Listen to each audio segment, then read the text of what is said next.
Ever felt that your one-on-one meetings are rather the box-checking exercise than a meaningful conversation? Or maybe you are struggling to connect with that personality, your team member, and unlock their potential? You are not alone. It's challenging for each leader. Hello, my dear leaders. Welcome back to Psychology in Business. For those who don't know, my name is Victoria, and I empower business leaders to transform mindsets and behaviors to achieve their goals. Today, we are diving into the crucial leadership skill which can make or break your team's success: effective one-on-one meetings. One-on-one meetings are not just about status updates. A one-on-one meeting or one-to-one meeting is a regular check-in between two people in an organization, typically a manager and their employee. They are about building trust, boosting engagement, and supporting growth. Research shows that employees who have a regular, meaningful one-on-one with their managers are 3 times more engaged at work. That's huge.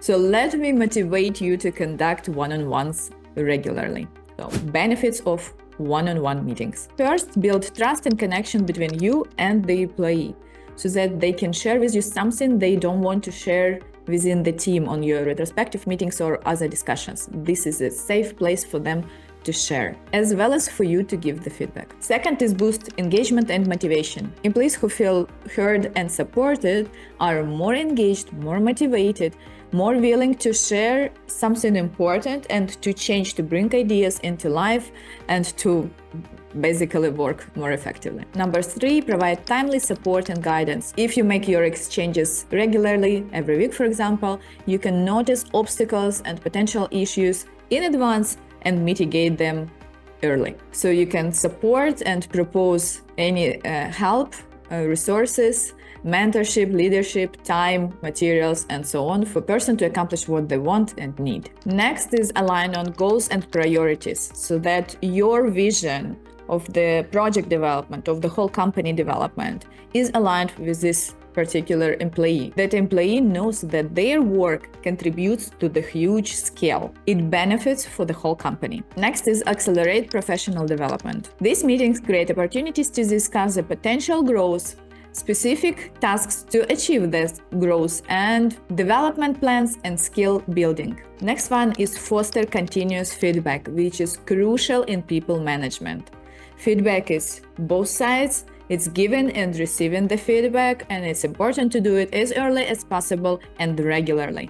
This is a platform to make it. And last but not least, to summarize everything, it reduces turnover. Employees who are connected to their managers and see the path of growth and future build loyalty to the company, and they are less likely to leave. It is very important for your one-on-one meetings to have a clear agenda.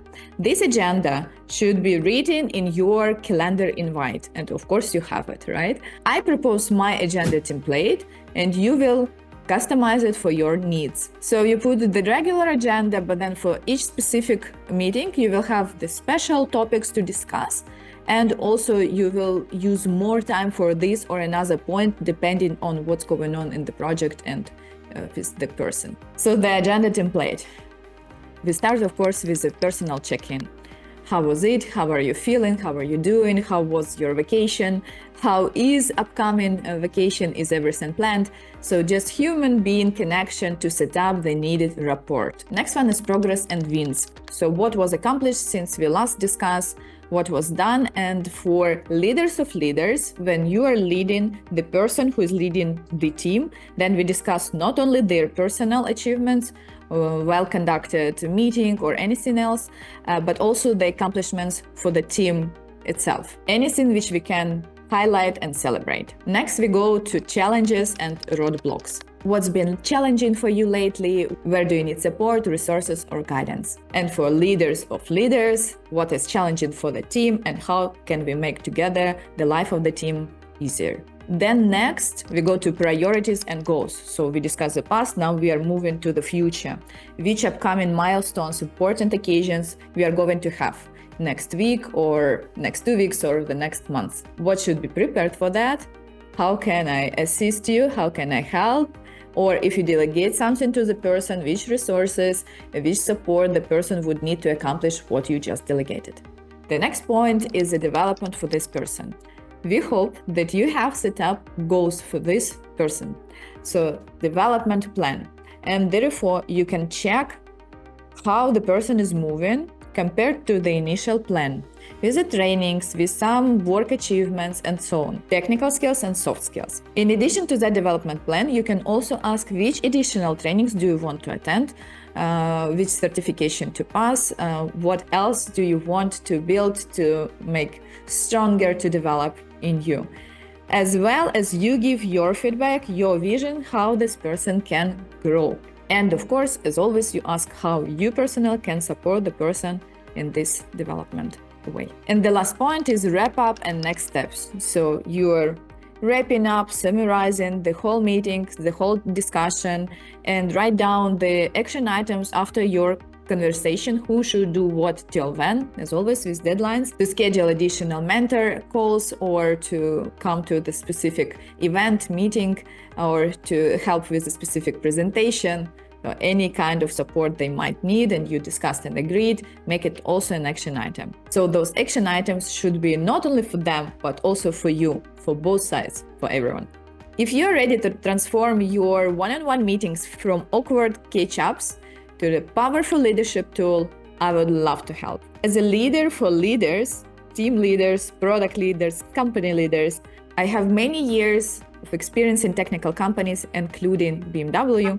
I work with corporate and business leaders like you to customize one-on-one framework, build trust within team, develop emotional intelligence that drives success, and to boost your people management skills. If you want my support, just let me know by the link in the description. So let's continue and discuss how to make your one-on-ones effective. First is to have your one-on-one meetings regularly. The best is to have them every week, 30 minutes. You can have them 30 minutes bi-weekly or 1 hour every month. From my practice, the best approach is to have regular one-on-ones every week, because in this case, you can provide feedback as fast as possible, and you can provide support if needed and mitigate risks and stay connected to the person and product and team and the project. Find your approach and make it regularly. Number 2, have a page with the agenda. So of course, for each meeting, you have the structured agenda, which we just discussed, but also I recommend to have a Confluence page or any other online page with agendas for every time. So you have a regular one, but for the next meeting, you will have a specific topic, something very important to discuss from your side, and then you put it immediately so that your employee knows that this is something which will be discussed. Or employees also can put their topics there, and then you would be prepared for some discussions which maybe you didn't even think they are important and valid to be a discussion, but apparently it is. So regular agenda points and special topics for each specific session. Listen more than you talk. Listening is the most underrated skill. And you would say that, they are introverted, they are not talking. No way. It means that you didn't set up the trust between you and this person. If you show the genuine interest, if you ask additional questions on something which actually matters for this person, they will talk. Usually I have the opposite question: how to time box the discussions so that they talk a bit less. If you have trustful and good relationship and they feel heard, they will talk always. And our goal is to listen. Next point is to follow a flexible structure. Means if you hear that there is something important which you actually didn't plan to discuss, and maybe you have even another agenda point in your list for today, but you catch something important, don't be a robot, change the structure, find the approach, and discuss what is now more urgent, more important, more interesting, more valid and heavy and influencing the whole effectiveness of work. Always take notes and follow up. It's not only about those action items which we discussed a bit earlier, but those notes which are only specifically for you. Something which you want to write down. Maybe it's some risk. And risks are very important in people management. It could be a formal framework to list all the possible risks and mitigation plan. Or if you're not in a big organization, you can create this risk log for yourself and also notes about, the name of the dog and the hobbies and so on and so on. Write down notes which will make your next discussion more organic and your life easier. Common pitfalls to avoid. There are typical mistakes which I hear from leaders, from people managers, line managers, whatever we call them. And it's very sad to hear this. And this is repeating from one organization to another, from one culture to another. They are very common and spread. Let's talk about what not to do. Don't skip one-on-ones. I hear it again and again. I ask the person, do we need one-on-one today? Because there is so much stuff to do. And the person told like, no, it's okay to skip it. And then we skipped it. It's so good. I have some free time. Congratulations. You failed. It could be that you don't have enough trust between you and this employee. It could be that the person is a bit introverted and feels maybe a bit uncomfortable and tries to avoid additional one-on-one conversations, which also means that he or she doesn't have trust to you. Or maybe this person is so good in emotions that he or she feels that you don't want to have that conversation and they don't want to offend you and force that conversation to make you unhappy. There are many reasons, but you never ever skip one-on-one.